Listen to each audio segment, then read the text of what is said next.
तक मेरे प्यारे ध्यान मग्न स्थिति में जब मेरे कन्हैया देखे कि यह तो द्रोण पुत्र अश्वत्थामा का कुकृत्य है, जघन्य कर्म है, जघन्य पाप है। कन्हैया बोल पड़े, अर्जुन बिल्कुल तुझे मार देना है, यह तो कुकृत्य, यह जघन्य पाप, यह अधर्म तो द्रोण पुत्र तुम्हारे गुरुपुत्र अश्वत्थामा के द्वारा हुआ। मेरे प्यारे वह छत्राणी का कलेजा बिल्कुल स्तब्ध रह गया और द्रौपदी जी अर्जुन के चरणों को पकड़कर और जोर बेजोर रोना प्रारंभ करती और बोलती कि स्वामी मुच्यताम केशव, छोड़ दो स्वामी, छोड़ दो रे, क्योंकि आज मैं जैसे अपने पुत्र के लिए रो रही हूं वैसे ही माता कृपी भी एक तो पति के दुख से सताई हुई और ऊपर से उसके पुत्र भी मार दिए जाएं तो उस मां के हृदय पर क्या गुजरेगा स्वामी।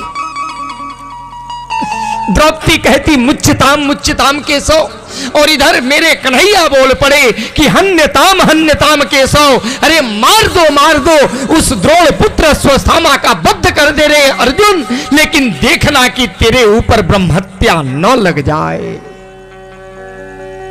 विचार करना।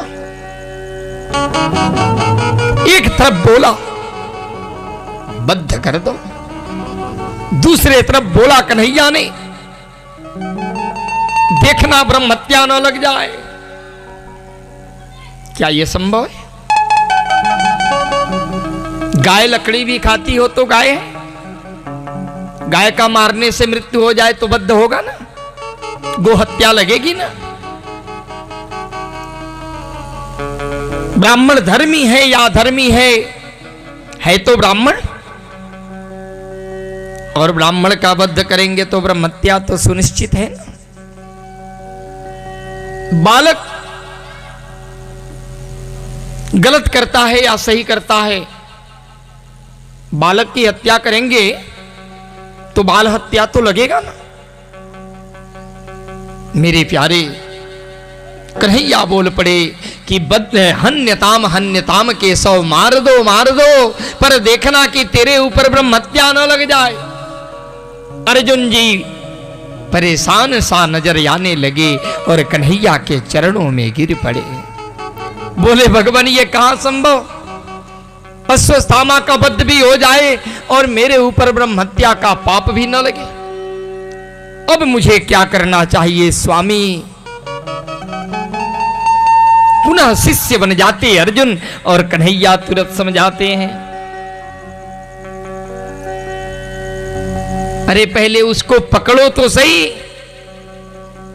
जैसे ही मेरे अर्जुन जी अश्वत्थामा के रथ के पीछे अपना रथ लगाते, अश्वत्थामा ने ब्रह्मास्त्र का प्रयोग कर दिया,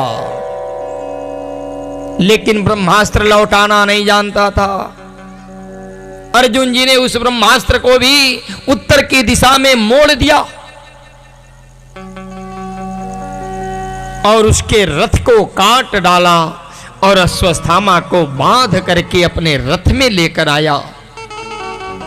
कन्हैया ने इशारा किया कि बड़े लोगों का अपमान ही बद्ध होता है, अतः अर्जुन इस द्रोण पुत्र अश्वत्थामा को अपने शिविर से घसीटते हुए निकाल कर फेंक दो। अर्जुन ने अश्वत्थामा के मस्तक में जो मणि था उस मणि को निकाल लिया और अपने शिविर से निकाल कर फेंक दिया। अश्वत्थामा सोचे कि जिस राज्य के लोभ में मेरा अपमान हुआ, अब मैं उस राज्य को हासिल करके रहूंगा। लोभस्य पाप कारणम, जब लोभ होगा मेरे प्यारे तो मनुष्य पाप करेगा। जब ध्यान मग्न अवस्था में देखा अश्वत्थामा ने, तो अभिमन्यु की पत्नी उत्तरा के गर्भ में एक बच्चा पल रहा है और वहां पर अश्वस्थामा ने उत्तरा के गर्भ में ब्रह्मास्त्र चला दिया। उत्तरा अपने तरफ तेज आते हुए जब देखती हैं तो तुरंत अष्टांग योग में हो करके और कन्हैया का ध्यान करती हैं। श्री कृष्णाय वासुदेवाय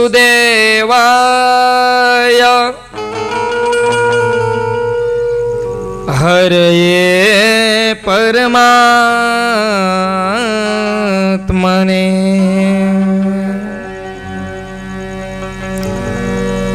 श्री कृष्णाय वासुदेवाय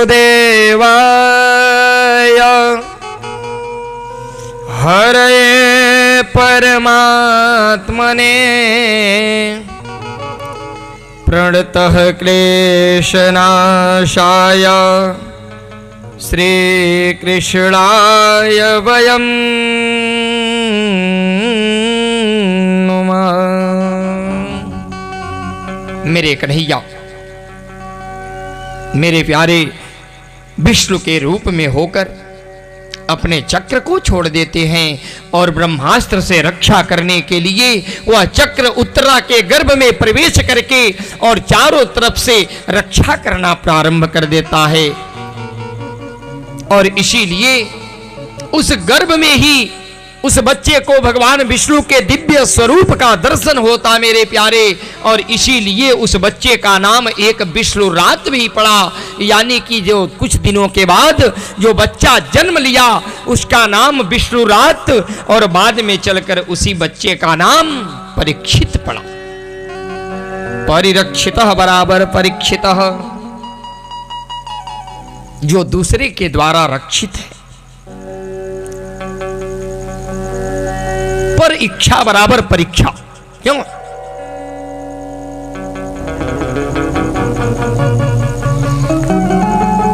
जो दूसरे के द्वारा रक्षित है उस बच्चे का नाम परीक्षित है। धीरे धीरे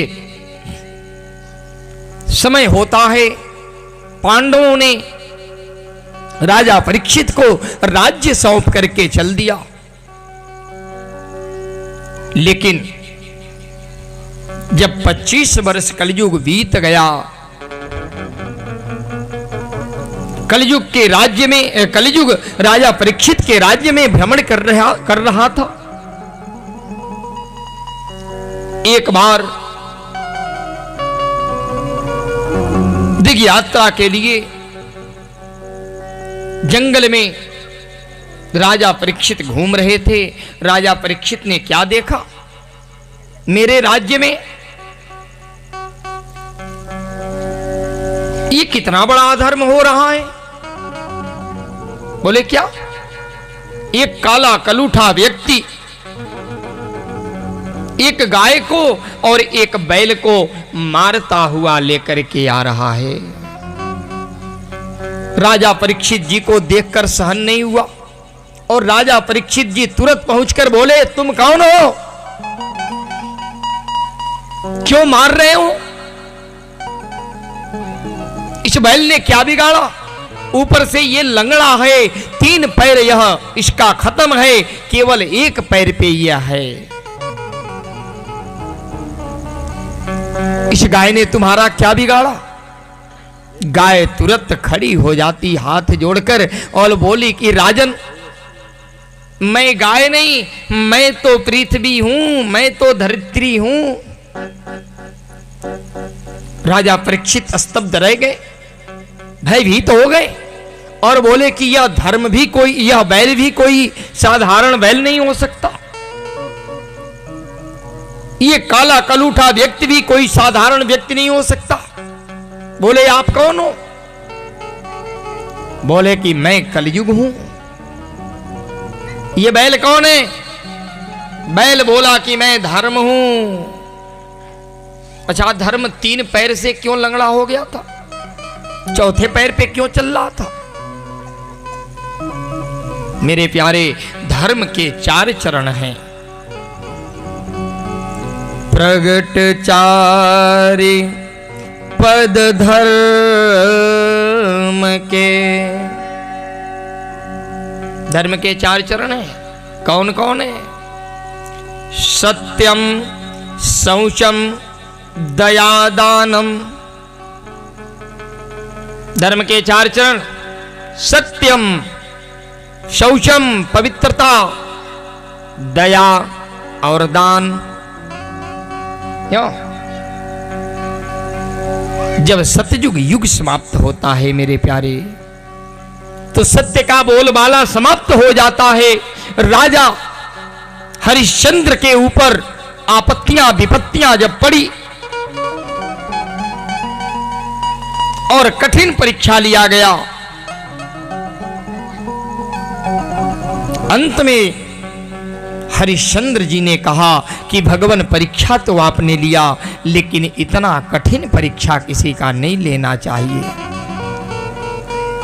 वहीं पे मेरे प्यारे सत्य का बोलबाला समाप्त हो गया। सत्यम शौचम यानी पवित्रता। जब त्रेता युग आया और साधु के वेश में रावण ने सीता का हरण किया, उसी समय पवित्रता का नामो निशान मिट गया मेरे प्यारे।